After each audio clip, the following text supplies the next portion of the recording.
जी जोहार नमस्कार, मैं हूं डॉक्टर धीरज और आप देख रहे हैं लाइव 11। मेरे साथ खिचड़ी के कांग्रेस विधायक राजेश कच्छप जी और राजेश कच्छप जी आज के इस आयोजन में जो अधिकारियों के आदिवासियों के अधिकारों और संरक्षण को लेकर के, संवर्धन को लेकर के एक बैठक आहूत की गई। इस बैठक में शिरकत कर रहे हैं और इनसे सीधे जानते हैं कि आज के आयोजन का उद्देश्य बताएं। देखिए, सर्वप्रथम देखिए प्रदेश में, आपके प्रदेश में CNT और SPT एक जैसा सशक्त कानून यहाँ पे है।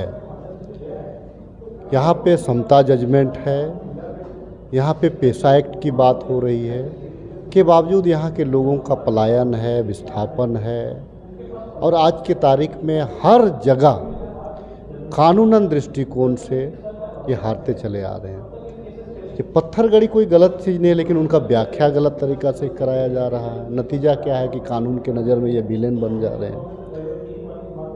और जिस प्रकार से अभी वर्तमान में केंद्र सरकार के द्वारा जो समान नागरिक संहिता कानून की बात की जा रही है, जिस प्रकार से वन अधिकार कानून में संशोधन की बात की जा रही है, अगर हम समान नागरिक संहिता कानून UCC की अगर हम बात करें तो क्या ये कानून आदिवासियों के बीच में लागू हो सकता है? अगर लागू होगा तो कैसे होगा? इसका परिणाम क्या होगा? इसका लाभ क्या होगा? सामंजस्य कैसे स्थापित होगा? देखिए, एक चीज़ है कि कानून जो भारतवर्ष में, चूँकि स्वतंत्र भारत है, इसमें किसी को भी थोपा नहीं जा सकता है कानून को। अगर हम UCC की बात करें तो आप समान नागरिक संहिता कानून की बात करते हैं।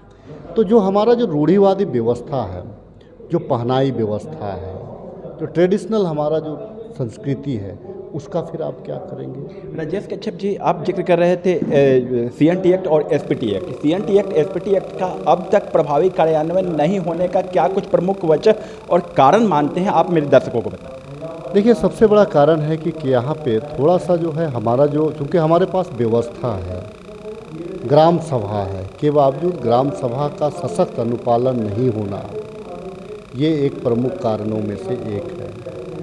लोगों का विभाजन और निजी स्वार्थ के लिए कानून का गलत तरीक़ा से व्याख्या करना और उसमें अधिकारियों का मिलीभगत, इसका एक प्रमुख कारण है। राजेश कच्छप जी, आप प्रतिनिधि हैं और सूबे में आपकी सरकार है, लगभग वह कार्यकाल पूरा करने जा रही है। देखिए, निश्चित तौर से कार्यकाल सरकारें किसी की हो, मेरी सरकार हो, किसी अन्य की सरकार हो, लेकिन आज सरकार के प्रमुख सहयोगी हैं आप। बिल्कुल मैं सरकार का ही एक हिस्सा हूँ। मैं इसीलिए इस बात को, देखिए, हम लोगों ने एक प्रयास किया, हम लोगों ने बहुत सारा विधेयक लाने का भी प्रयास किया, लेकिन सारे का सारा जो अधर में लटकता चला गया। लेकिन अभी एक बड़ा कानून जो फिर से आने वाला है, समान नागरिक संहिता कानून, उसमें हम कहाँ जाएंगे? क्या हमारी व्यवस्था, जो ट्रेडिशनल व्यवस्था, वो कायम रहेगी, रह पाएगी?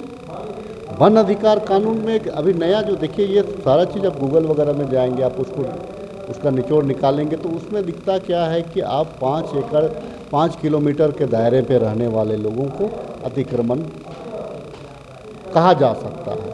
तब उसको अतिक्रमण मुक्त करने के लिए आप फिर यहाँ पे विशेष प्रावधान करेंगे, तब हम गैर कानूनी तरीके से यहाँ पे रह रहे हैं, उसकी भी व्याख्या नहीं की गई है। तो आने वाले दिनों में अगर ये कानून अगर लग जाता है तो अस्तित्व ही समाप्त हो जाएगा, चाहे आदिवासी हो, चाहे झारखंड के मूलवासी हो। राजेश कच्छप जी, सूबे में जो आपकी सरकार है लगभग कार्यकाल पूरा करने जा रही है और आप चूँकि आप जनप्रतिनिधि हैं, आप ये बताएं हमारे दर्शकों को कि आदिवासियों के, मूलवासियों के अपेक्षाओं पे अब तक यह सरकार पूरी तरह खरा उतर पाई है या नहीं? देखिए, आज चूँकि सामाजिक बैठक है, इसलिए मैं सामाजिक बात को करने का प्रयास कर रहा था। अगर आप राजनीति बात करेंगे तो हम लोग, क्योंकि आपकी बैठक का एक एजेंडा यह भी है, मैं देख रहा हूँ।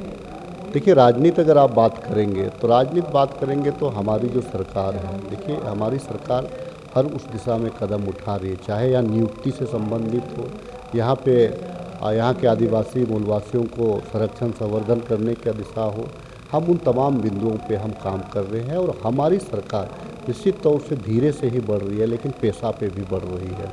हमारी सरकार, देखिए, इस जो पुरानी सरकार थी, रघुवर दास की सरकार थी, जिन्होंने गैर मजरूआ ज़मीन और चारागाह ज़मीन को सरकार के हवाले किया था, हम उसको पुनः ग्राम सभा को ही हम लोग वापस करने की बात करें। और आज भी हम ग्राम सभा के बिना इजाज़त के हम कोई भी डिसीजन लेना नहीं चाह रहे हैं, चाहे वो हमको अगर किसी कहीं राजेश जी, सत्तारूढ़ पार्टी के एक वरिष्ठ विधायक पेशा कानून आदि को लेकर के पिछले लगभग कहें वर्षों से बिफरे हैं। देखिए, कानून एक बहस का विषय होता है, उसको विधेयक पास करना होता है। हम कानून को लाने के लिए उसमें विधेयक को लाना पड़ता है, ठीक है। हम उसकी तैयारी में हैं, ठीक है।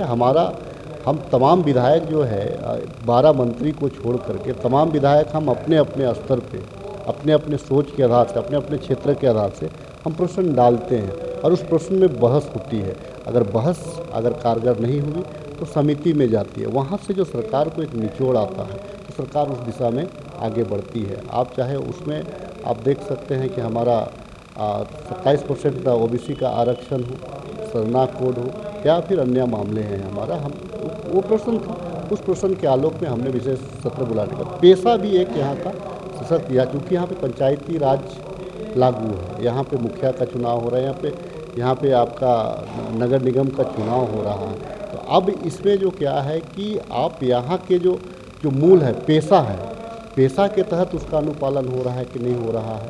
सरकार तो हमारा बना हुआ 3 साल है, हम उस दिशा में बढ़ रहे हैं। कानून कोई हम दाल भात सब्जी तो नहीं है कि हम बना लिए और तुरंत परोस दिए, कानून में वक्त लगता है। अभी हमने जो ओबीसी आरक्षण का जो कानून लाया है, विधेयक जो लाया है, हमने जो सरना कोड का विधेयक लाया है या हमने जो स्थानीयता का जो विधेयक लाया है, तो वहाँ में राज्यपाल के पास है। राज्यपाल ने ये अभी तक हमको जो है कि सदन को वापस नहीं किया। अगर मान लीजिए महामहिम को आपत्ति है किसी बिंदु पे, जब हमारे पास में वापस भेजेंगे 14 दिन तक में हो जाना चाहिए था, लेकिन 14 दिनों के अंदर में काफ़ी दिन हो गए, करीब 6-7 महीने हो रहे अभी तक वापस। अगर ये वापस आता है तो हम फिर उसमें संशोधन करके भेजेंगे और जो हमारा जो मैनिफेस्टो है उस मैनिफेस्टो के तहत में हम उसको फिर से संशोधन करके फिर महामहिम राज्यपाल को भेजेंगे। राजेश कच्छप जी, राज्य गठन को लगभग 23 साल हो गए और खनिज संपदा से भरपूर यह राज्य माना जाता है। अब तक विकसित प्रदेश क्यों नहीं बन पाया, क्या वजह कारण रहा, इसके संदर्भ में क्या कुछ कहना है? इसीलिए तो हम बात करें, आज का हमारा टॉपिक है समता जजमेंट भी। समता जजमेंट में क्योंकि यहाँ का तकरीबन आप हर नदी नाला पहाड़ के बीच में बसा हुआ हर गांव मिलेगा झारखंड का, और कहीं ना कहीं हर गांव में आपको मिनरल्स मिलेंगे, हर गांव में आपको यहाँ पे तमाम खनिज संपदा मिलेगा। तो क्या आने वाला दिन में कानून का पूर्णतः अनुपालन नहीं होने की वजह से यहाँ के लोगों को पलायन का सामना करना, यहाँ के लोग विस्थापित हुए, ये एक बड़ा समस्या है। 22 वर्ष हो गए, अभी तक राज्य में एक नीति बन जानी चाहिए थी, राज्य को एक दिशा मिल जाना चाहिए, लेकिन 22 वर्षों में अभी तक आधा अधूरा नीति बना है। अभी तक यहाँ का जितना नियुक्ति है आधा अधूरा है, सारा का सारा कोर्ट में लंबित है। ये तमाम चीज़ को हम लोग सुधारे। 22 वर्ष में 18 वर्ष हमारी सरकार नहीं रही थी, डायरेक्ट इनडायरेक्ट अगर देखिएगा तो। अभी हम पूर्ण रूपेण सरकार में हैं, तो उस दिशा में हम काम कर रहे हैं कि कहाँ पे सुधार किया जा सकता है ताकि यहाँ के लोगों के मनोभावना के अनुरूप यहाँ पे कानून का निर्माण कराया जाए। राजेश कच्छप जी, प्रदेश में ह्यूमन ट्रैफिकिंग की भी एक बड़ी समस्या है और आपकी सरकार किस तरह से क्या कुछ ठोस व प्रभावी कदम उठा रही है, इसके संदर्भ में दर्शकों को? हम लोगों ने बहुत सारा योजना लाया है। हम लोगों ने तो यहाँ तक भी लाया है कि जो हमारा जो एक पारंपरिक व्यवस्था है हड़िया का, तो उसको लोग पूजा पाठ में वो लगता है, लेकिन उसको लोग मार्केट में ला रहे हैं।